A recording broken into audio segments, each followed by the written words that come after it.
Hello friends, मैं हूं सन्मय प्रकाश और आप देख रहे हैं यूट्यूब चैनल सरकारी जॉब न्यूज़। आपका स्वागत है डेली करंट अफेयर्स वीडियो में। सबसे पहले इंपॉर्टेंट क्वेश्चन देखते हैं क्या क्या है इस वीडियो में। तो देश की पहली ग्रीन हाइड्रोजन फ्यूल बस किस शहर में संचालित हुई है? एशियन गेम्स में भारतीय महिला क्रिकेट टीम ने कौन सी बार गोल्ड मेडल जीता है? देश के 54वें और मध्य प्रदेश के 7वें टाइगर रिजर्व का नाम बताएं जो नया अनाउंस हुआ है। C-295 ट्रांसपोर्ट जो एयरक्राफ्ट है उसको भारतीय वायुसेना के किस स्क्वाड्रन में शामिल किया गया? किस स्क्वाड्रन में?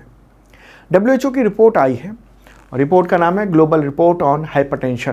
पहली बार WHO ने हाइपरटेंशन पर रिपोर्ट जारी की है।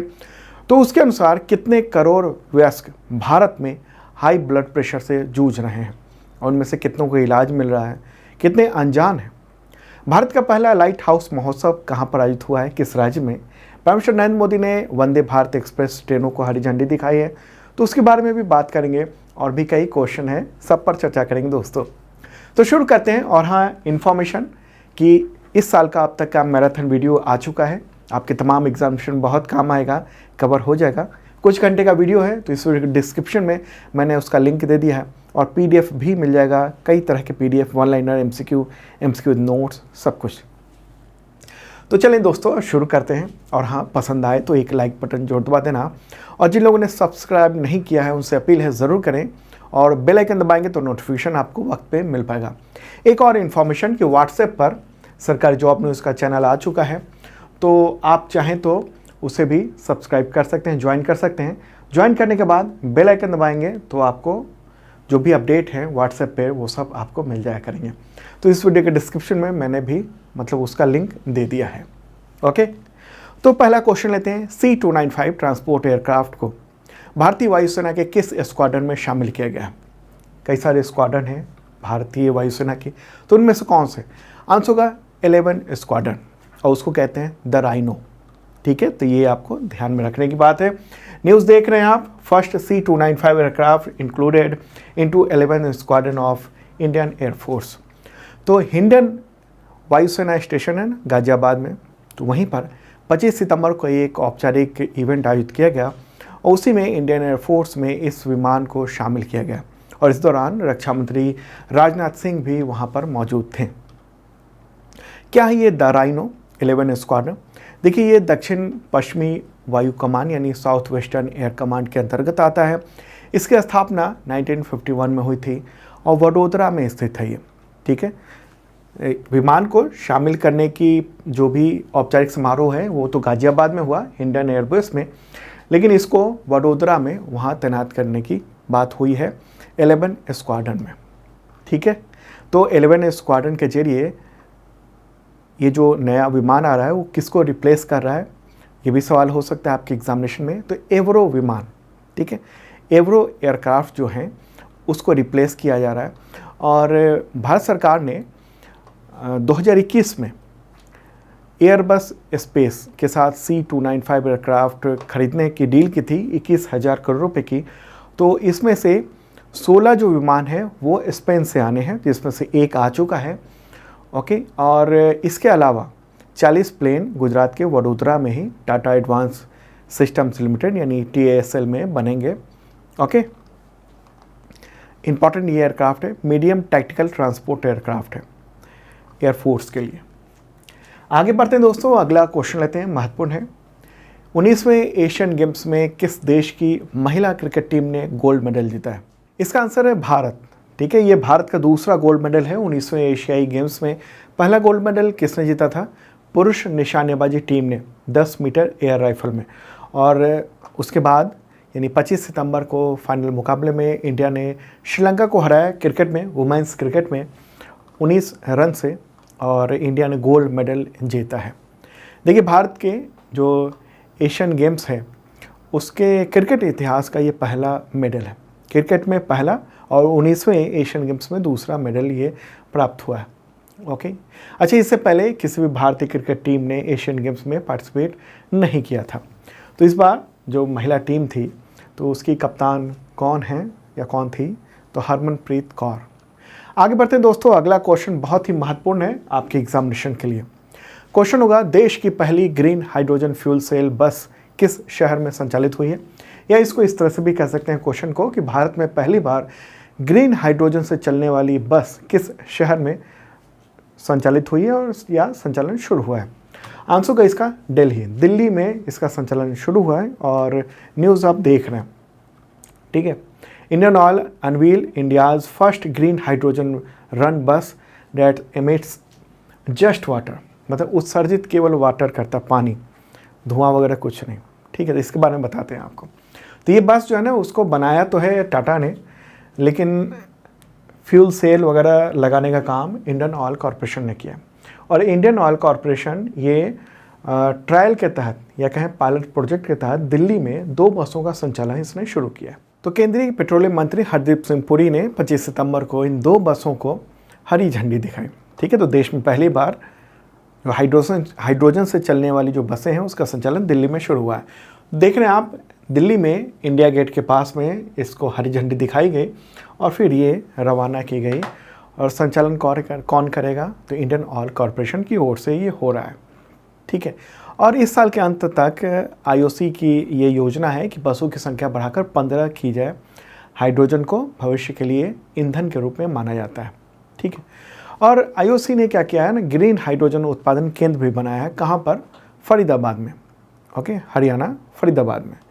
तो हरित हाइड्रोजन उत्पादन केंद्र बनाया है। और ग्रीन हाइड्रोजन मतलब कि रिन्यूएबल एनर्जी का यूज़ करके पानी को विभाजित करके, विखंडित करके हाइड्रोजन और ऑक्सीजन अलग किया गया और हाइड्रोजन को स्टोर कर लिया गया।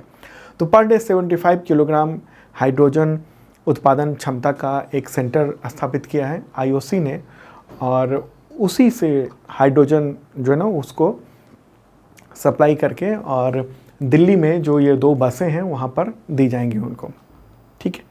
अब आपके मन में सवाल हो सकता है कि ग्रीन हाइड्रोजन क्या है, और बार बार ये चर्चा हो रही है अलग अलग मौके पर करंट अफेयर्स में। देखिए, ग्रीन हाइड्रोजन पारंपरिक जो ईंधन है उसका एक ऑप्शन है और उसको किसी भी व्हीकल में इस्तेमाल किया जा सकता है और उत्सर्जन इसका यानी एमिशन शून्य होता है। कार्बन उत्सर्जन नहीं होता है, कोई प्रदूषण नहीं होगा, उत्सर्जित करता है ये पानी। देखिए, हाइड्रोजन जो है ना, ग्रीन हाइड्रोजन वो कई प्रकार के होते हैं, ग्रे, ब्लू, ब्राउन, ग्रीन।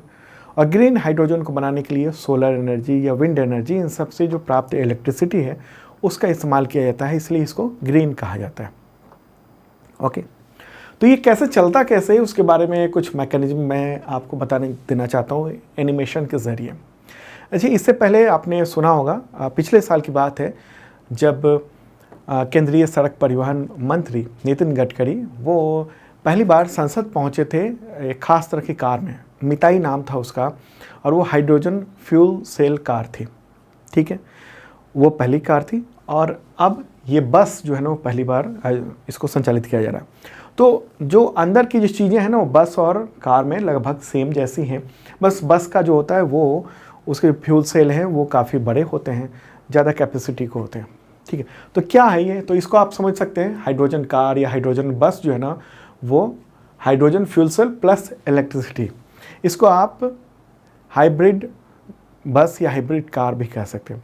इसमें क्या होता है, हाई प्रेशर टैंक होते हैं जिसमें हाइड्रोजन गैस को स्टोर किया जाता है और ये हाइड्रोजन गैस फ्यूल सेल तक पहुंचता है। इधर फ्यूल सेल होता है, उसको मैं आगे दिखा देना चाहता हूँ, ये इस तरीके से। तो वातावरण में जो मौजूद ऑक्सीजन है वो भी फ्यूल सेल तक पहुंचता है इस तरीके से, और फिर उससे क्या होगा, फ्यूल सेल में हाइड्रोजन और ऑक्सीजन के बीच में रिएक्शन होता है और उससे इलेक्ट्रिसिटी जनरेट होती है और पानी पैदा होता है, इलेक्ट्रिसिटी और पानी। तो यही इलेक्ट्रिसिटी इन्वर्टर में जाती है और उससे या तो आप बैटरी चार्ज कर लें या फिर आप मोटर चला लें, तो ये मोटर चलता है। तो इस तरह से कार चलती है, और जबकि कार से पानी निकलता है, मतलब यात्रा के दौरान पानी के अलावा कोई भी चीज़ उत्सर्जित नहीं होगा। यही है ये फ्यूल सेल, जो हाइड्रोजन फ्यूल सेल टेक्नोलॉजी है वो, मतलब हाइड्रोजन का इस्तेमाल करके बिजली बनाना और उस बिजली से कार को चलाना, यानी ये इलेक्ट्रिक जो व्हीकल है उसी का ये एडवांस रूप है, हाइब्रिड वर्जन हो गया, ठीक है। तो उसका जो हाइड्रोजन फ्यूल है उसका कई तरीके से यूज़ होता है, कार, बस, ट्रेन। जैसे ट्रेन तो चीन ने हाइड्रोजन ट्रेन चलाया हुआ था, कुछ महीने पहले की बात है, उसे लॉन्च किया था। इसके अलावा स्पेस रॉकेट फ्यूल के तौर पर हाइड्रोजन का बहुत बड़े पैमाने पर इस्तेमाल होता है। वेल्डिंग में इस्तेमाल होता है, पेट्रोलियम रिफाइनरी में होता है, फर्टिलाइजर प्रोडक्शन में होता है। ठीक है, तो उत्पादन तो मैंने बताया आपको कि रिन्यूएबल एनर्जी से पानी को तोड़ा जाता है और उससे हाइड्रोजन ऑक्सीजन अलग कर दिया जाता है, तो इसलिए इसको ग्रीन हाइड्रोजन कहते हैं। मतलब कि ये हाइड्रोजन निकालने में, पानी से हाइड्रोजन निकालने में कोई भी प्रदूषण नहीं होता है, तो इसलिए हम ग्रीन ये हाइड्रोजन कहते हैं। ठीक है, एक बात समझ गए। अच्छा, हाइड्रोजन भी कई तरीके के होते हैं फ्यूल के तौर पर, grey hydrogen, blue hydrogen, brown hydrogen, green hydrogen.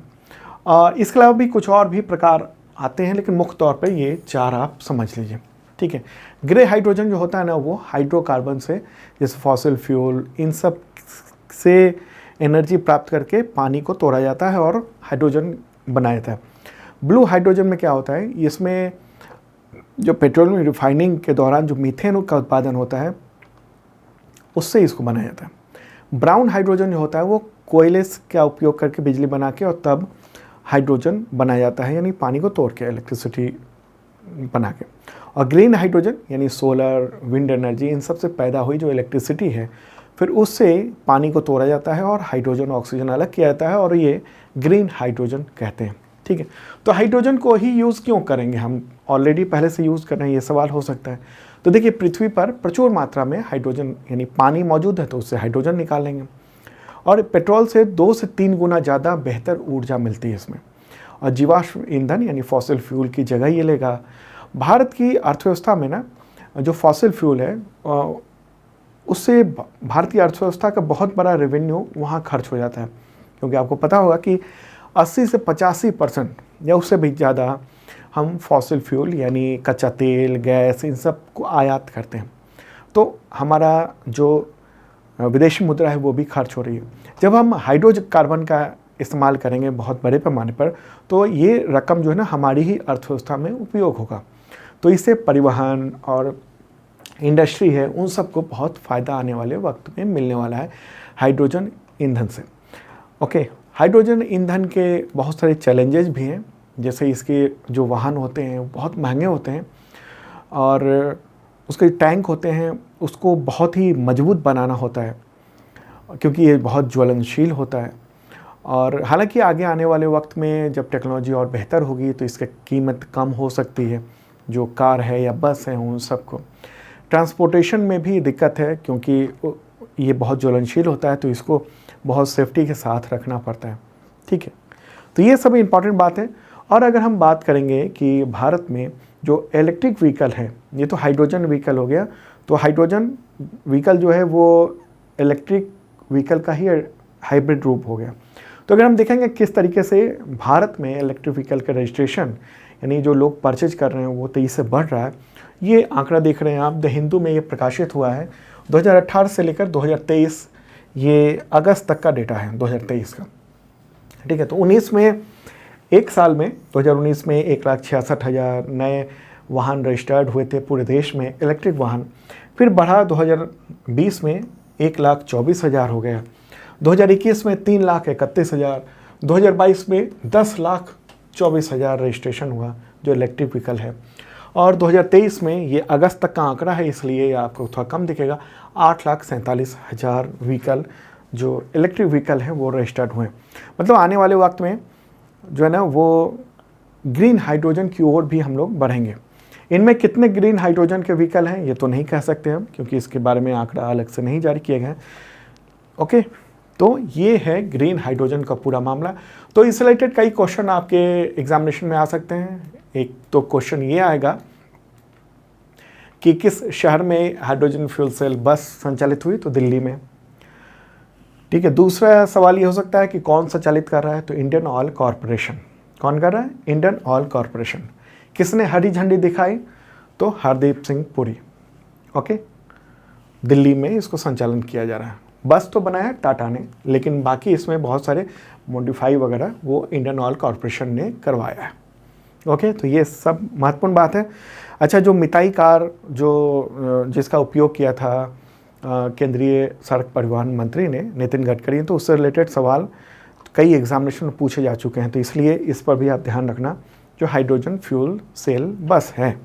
ठीक है, चलिए अब आगे बढ़ते हैं दोस्तों, और अगला क्वेश्चन बहुत ही महत्वपूर्ण है। उससे पहले बताऊं कि इस वीडियो का टोटल PDF अवेलेबल है हिंदी और इंग्लिश दोनों लैंग्वेज में। इस वीडियो के डिस्क्रिप्शन में आप चेक कर सकते हैं, मिल जाएगा। और अगर आप तमाम एग्जामिनेशन करंट अफेयर्स की तैयारी करना चाहते हो तो शानदार तैयारी हो पाएगी आपकी 1 ईयर मेंबरशिप के ज़रिए। और इसका प्राइस बहुत ही कम रखा गया है आप सबकी आर्थिक स्थिति को देखते हुए, और डिस्काउंट भी चल रहा है इस वक्त। तो इस वीडियो के डिस्क्रिप्शन में आप देख लेना, वहाँ पर लिंक भी दिया हुआ है। इसमें क्या होता है तो कि अगले 1 साल तक यानी 365 दिनों तक आपको करंट अफेयर्स का PDF मिलता है कई तरीके के, जैसे वीकली, मंथली, क्वार्टरली, ईयरली, इस तरह के PDF होते हैं। वो भी कई तरीके के, जैसे 1 लाइनर, MCQ नोट्स, और वीडियो का लिंक भी होता है। जैसे ये वाला जो ग्रीन हाइड्रोजन बस वाला जो मामला था, इसको विजुअली आप बहुत बेहतर तरीके से समझ सकते हैं, कभी भूलेंगे नहीं पढ़ते समय। तो अगर आपको ये वीडियो देखना है तो पढ़ते पढ़ते PDF में आपने उस वीडियो लिंक पर क्लिक किया और ये वीडियो ओपन हो जाएगा, खास यही वीडियो। ठीक है, तो देखिएगा ज़रूर, इस वीडियो के डिस्क्रिप्शन में ये मेंबरशिप प्लान है, और इसके ज़रिए फ्री में इतने तरह के एग्जामिनेशन के टेस्ट सीरीज, मॉक टेस्ट, ये सब कुछ अवेलेबल है। इस वीडियो के डिस्क्रिप्शन चेक कर लेना। और हाँ, ये एक हेल्पलाइन चैट भी है व्हाट्सएप के लिए, तो इसके ज़रिए आप अपनी समस्याएं भी रख सकते हैं करंट अफेयर्स से रिलेटेड, लेकिन सुबह 10 से शाम को 6 बजे के बीच में, तो आपको तुरंत जवाब मिलेगा। उसके बाद जो है ना कुछ घंटे लग सकते हैं आपको जवाब मिलने में। ओके, चलिए आगे बढ़ते हैं। अगला क्वेश्चन लेते हैं। भारत का 54वां यानी 54th नया टाइगर रिजर्व वीरांगना दुर्गावती टाइगर रिजर्व किस राज्य में स्थित है, मतलब उसको नोटिफाई किया गया है। आंसर का मध्य प्रदेश। ठीक है, मध्य प्रदेश में। इससे रिलेटेड अगला क्वेश्चन लेते हैं, फिर डिटेल बताएंगे आपको। क्वेश्चन होगा मध्य प्रदेश के 7वें टाइगर रिजर्व का नाम बताएं। आंसर होगा वीरांगना दुर्गावती टाइगर रिजर्व। ओके, तो ये नया संरक्षित क्षेत्र यानी रिजर्व एरिया घोषित किया गया मध्य प्रदेश सरकार के द्वारा। ठीक है, तो ये 7वां टाइगर रिजर्व हो गया है, और इसका जो क्षेत्रफल है ना वो तकरीबन 2300 स्क्वायर किलोमीटर का है, और इसका जो कोर एरिया है वो सिर्फ 1414 वर्ग किलोमीटर का है। कहाँ पर ये, तो मध्य प्रदेश में सागर, दमोह और नरसिंहपुर जिला है ना, उन सब में ये फैला हुआ है, उसके कई सारे इलाकों में। ठीक है, और एक और बात इसमें डेवलपमेंट है कि पन्ना टाइगर रिजर्व जो है ना वो दुर्गावती टाइगर रिजर्व दोनों कनेक्ट होंगे, और उसके लिए ग्रीन कॉरिडोर भी विकसित किया जाएगा, ताकि बाघ जो है ना नए रिजर्व क्षेत्र में प्राकृतिक रूप से आ जा सकें। तो अब देख लेते हैं कि जो टाइगर रिजर्व है मध्य प्रदेश में कौन कौन से हैं। 7, तो कान्हा, बांधवगढ़, सतपुड़ा, पेंच, पन्ना, संजय डुबरी, वीरांगना, दुर्गावती टाइगर रिजर्व। तो ये 7 हैं, ये ध्यान में रखना है एग्जामिनेशन के पॉइंट ऑफ व्यू से।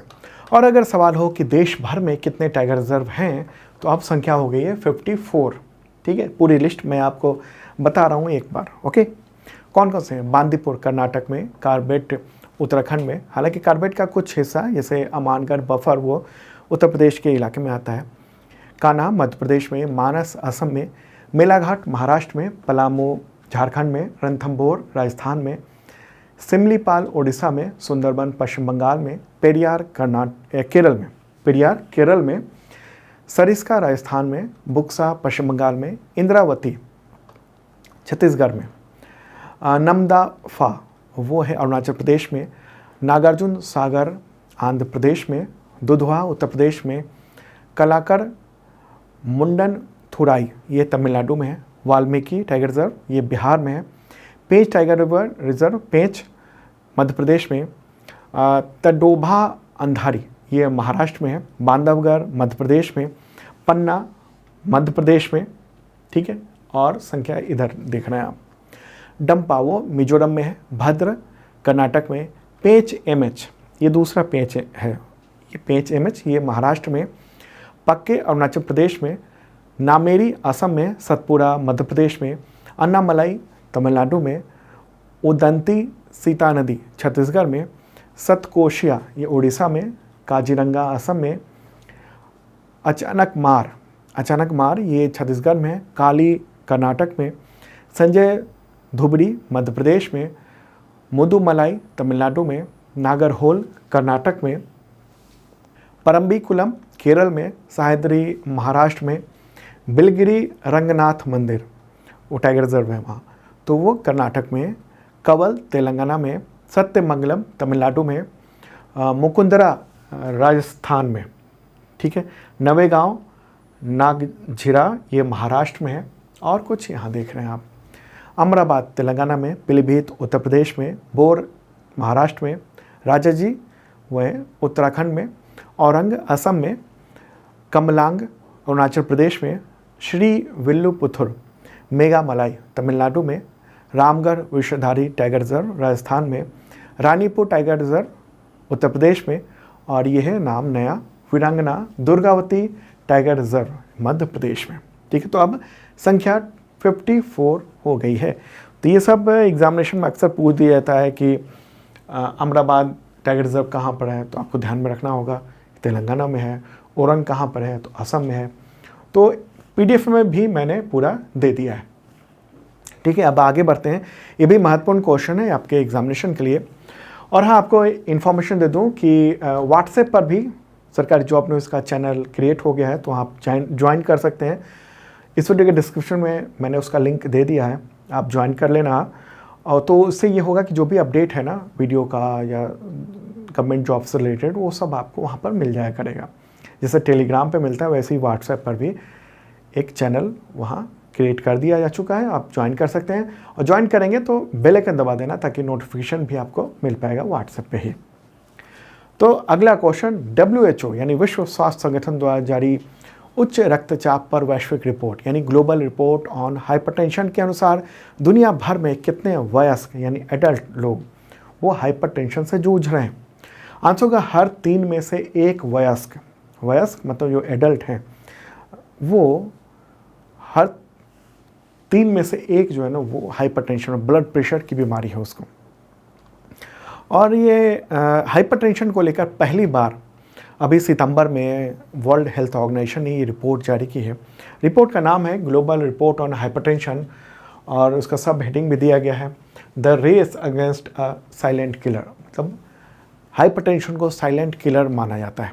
तो इससे रिलेटेड एक और क्वेश्चन लेते हैं, फिर डिटेल में और बताएंगे इसके बारे में। तो क्वेश्चन होगा, WHO द्वारा जारी उच्च रक्तचाप पर वैश्विक रिपोर्ट यानी ग्लोबल रिपोर्ट ऑन हाइपरटेंशन के अनुसार भारत में 30 से 79 यानी 30 to 79 ईयर के एज के कितने वयस्क उनको हाइपरटेंशन है। आंसर का 18.8 करोड़ लोग हैं, बहुत बड़ी संख्या है। मतलब इसमें बच्चे हटा दीजिए टोटल आबादी में, उसके बाद देखिए कि जो आबादी है उसमें 18.8 करोड़। तो न्यूज़ भी आप देख रहे हैं कि WHO ने रिलीज किया है first ever report on global impact of high BP। Okay, तो यहाँ पर भी देख रहे हैं आप status, approximately 4 in every 5 not treated adequately, मतलब हर 5 में से 4 का वो इलाज नहीं हो रहा है, वो दवाई नहीं ले रहे हैं ब्लड प्रेशर का। तो इसकी वजह से बहुत सारी समस्याएं भी होती हैं। भारत के बारे में क्या कहा गया है वो मैं ये दिखा देना चाहता हूँ यहाँ। ठीक है, देखिए भारत के बारे में जो इसमें डेटा दिया गया ना, तो 2019 का डेटा दिया गया। ठीक है, रिपोर्ट तो अभी की है, लेकिन डेटा उसमें भारत से रिलेटेड 2019 का है। तो 2019 के आंकड़े के अनुसार रिपोर्ट में ये कहा गया है कि 30 से 79 ईयर के आयु वाले 188 मिलियन यानी 18.8 करोड़ भारतीय जो हैं वो हाई ब्लड प्रेशर से जूझ रहे हैं। और उनमें से केवल 37% लोगों को ही डायग्नोस किया जा चुका है, बाकियों को पता ही नहीं है कि उनको हाई ब्लड प्रेशर है। और मात्र 15% लोगों का ही ब्लड प्रेशर जो है ना वो कंट्रोल में है, बाकी सबका ब्लड प्रेशर बढ़ा हुआ है। और इसमें एक और इस रिपोर्ट में कहा गया है कि भारत के कुछ हिस्सों में स्ट्रोक की घटनाएं प्रति वर्ष प्रति 1 लाख लोगों में 108 से लेकर 172 तक पाई गई है, बहुत बड़ा आंकड़ा है। और 1 महीने में जो मृत्यु दर है मतलब इसका वो है 18 to 42%। स्ट्रोक मतलब हार्ट स्ट्रोक हो गया, ब्रेन स्ट्रोक हो गया और कई तरह के स्ट्रोक हैं वो सब। ठीक है, तो इसमें यह भी कहा गया है कि दिल का दौरा जो है ना वो भारत में मृत्यु और विकलांगता का प्रमुख कारण है। और महत्वपूर्ण बात है कि अधिक नमक के सेवन की वजह से 17 से 30% तक हाइपरटेंशन हो रहा है, वो जिम्मेदार है। अधिक नमक का मतलब क्या हुआ कि 5 ग्राम प्रतिदिन से ज़्यादा अगर नमक ले रहे हैं तो आप ज़्यादा नमक ले रहे हैं, मतलब आपको 5 ग्राम प्रतिदिन तक ही नमक लेना है, कंज्यूम करना है। लेकिन जो फास्ट फूड है और तमाम फूड हैं उसमें अधिक नमक खाने की जो आदत है तो उसकी वजह से हाइपरटेंशन या ब्लड प्रेशर बहुत बड़ा जिम्मेदार है। कुछ और पॉइंट बता दूं आपको, दुनिया भर के लिए क्या कहा गया है। दुनिया भर के लिए कहा गया है कि हाइपरटेंशन जो है ना मूक हत्यारा है, यानी साइलेंट किलर है। दुनिया भर में 3 में से 1 वयस्क को ये प्रभावित करता है और ये सामान्य घातक stroke, heart attack, heart failure, kidney failure या उसमें जो क्षति होती है वो सब उसका कारण बनता है। हर 5 में से 4 मरीज को पर्याप्त इलाज नहीं मिल रहा है और अगर इलाज मिले ना तो 2023 से 2050 के बीच में 76 मिलियन मौतों को रोका जा सकता है, यानी 7 करोड़ 60 लाख लोगों को बचाया जा सकता है जो हाइपरटेंशन की वजह से मौत उनकी हो सकती है। तो कम से कम इतने लोगों को तो बचाया जा सकता है अगर समय पर उनको दवा दे दी जाए और ब्लड प्रेशर के लिए वो कंट्रोल अपना करें तो, ठीक है। और एक और बात बताई गई है इसमें कि 1990 और 2019 के बीच में जो है ना वो ब्लड प्रेशर की दवा लेने वालों की संख्या 2 गुनी हुई है। कितनी हो गई? 2 गुनी हो गई, ठीक है। तो ये सब महत्वपूर्ण बातें हैं जो मैंने बताया। जीवन शैली में बदलाव के लिए कहा गया है कि लोग अपने बदलाव करें जीवन शैली में, टहलें चलें, खान पान को बेहतर रखें, तम्बाकू ना इस्तेमाल करें, अधिक सक्रिय रहें, स्वस्थ आहार लें। तो ये सब कुछ चीज़ें हैं, ठीक है। तो ये रिपोर्ट जारी हुई है और ये रिपोर्ट किसके द्वारा जारी हुई है? WHO के द्वारा। WHO के डायरेक्टर जनरल कौन है? Tedros Adhanom Ghebreyesus. ओके, यहाँ पर एक और सवाल बनता है, जब इतनी बातें हमने कही और भारत के लिए भी इतना सब कुछ डिटेल दिया, तो सवाल ये होगा कि हाइपरटेंशन पर यानी हाई ब्लड प्रेशर के मुद्दे पर भारत सरकार का क्या कार्यक्रम है, क्या प्रोग्राम चल रहा है, इनिशिएटिव क्या है? तो उसका नाम है इंडिया हाइपरटेंशन कंट्रोल इनिशिएटिव। क्या नाम है? India hypertension control initiative. Okay, आगे बढ़ते हैं दोस्तों, अगला क्वेश्चन लेते हैं। और हाँ, पसंद आ रहा हो तो लाइक बटन जरूर दबाइएगा और जिन लोगों ने सब्सक्राइब नहीं किया है उनसे अपील है ज़रूर कर लें। बेल आइकन दबाएंगे तो नोटिफिकेशन आपको वक्त पे मिल सकेगा। ओके, चलिए अब आगे बढ़ते हैं। भारत का पहला लाइट हाउस महोत्सव का आयोजन किस राज्य में किया गया? आंसर होगा गोवा। गोवा की राजधानी पणजी है, तो वहाँ पर एक फोर्ट है, एक किला है, अगुआडा लाइट हाउस। तो वहीं पर यह आयोजन किया गया। केंद्रीय बंदरगाह, शिपिंग और जलमार्ग मंत्री तो उन्होंने, यानी केंद्रीय मंत्री सर्बानंद सोनोवाल, तो उन्होंने इसका उद्घाटन किया। ओके, और ये कहा कि लाइट हाउस हेरिटेज टूरिज्म अभियान सरकार की ओर से चलाया जा रहा है और उसमें यह है कि देश भर में 75 ऐतिहासिक लाइट हाउस को पर्यटन स्थलों में परिवर्तित किया जाएगा। तो गोवा में आयोजित किया गया। वहाँ के मुख्यमंत्री हैं प्रमोद सावंत। गोवा कहाँ पर है? ये दिख रहे हैं मैप में, इस जगह पर है गोवा। इसकी सीमा किन राज्यों से लगती है? महाराष्ट्र और ये कर्नाटक, ठीक है। और इधर क्या है? अरब सागर। आगे बढ़ते हैं, अगला क्वेश्चन। प्रधानमंत्री नरेंद्र मोदी ने सितंबर 2023 में कितनी नई वंदे भारत एक्सप्रेस ट्रेन को हरी झंडी दिखाई है? आंसर होगा 9 ट्रेनों को हरी झंडी दिखाई। ये देख रहे हैं, वर्चुअली दिखाई है इन्होंने, तो एक जगह बैठ के हरी झंडी दिखाई और फिर ट्रेनों का संचालन शुरू हो गया। तो ये कहाँ कहाँ? एक तो रांची हावड़ा है, पटना हावड़ा, विजयवाड़ा चेन्नई, तिरुनेलवेली चेन्नई, राउरकेला पुरी, उदयपुर जयपुर, कासरगोड तिरुवनंतपुरम, जामनगर अहमदाबाद और हैदराबाद बेंगलुरु, ठीक है।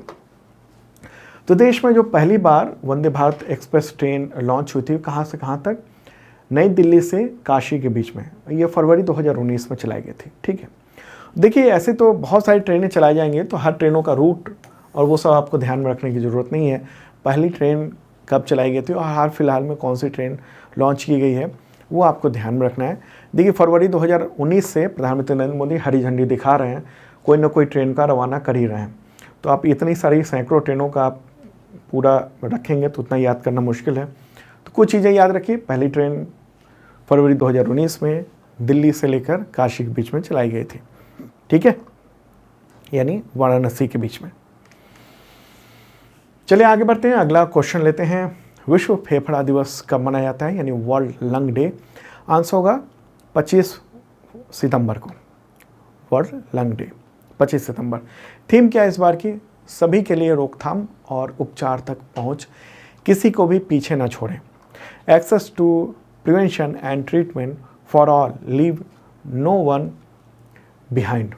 ठीक है, तो ये दिवस मनाया जाता है forum for international respiratory societies यानी FIRS के द्वारा 2018 से मनाया जा रहा है, और पूरी दुनिया में इसको आयोजित किया जाता है, भारत में भी। तो फेफड़े का जो स्वास्थ्य है उसके प्रति जागरूकता फैले, इसके लिए ये मनाया जाता है। और कोविड-19 ने तो फेफड़े का महत्व और ज़्यादा बताया है। तो दोस्तों ये था इंपॉर्टेंट करंट अफेयर्स। कैसा लगा कमेंट बॉक्स में बता सकते हैं आप, और मेंबरशिप प्लान आपके लिए है, देखिएगा ज़रूर इस वीडियो के डिस्क्रिप्शन में। और कल फिर मिलेंगे ताज़ा तरीन कंटेंट के साथ। Okay, bye.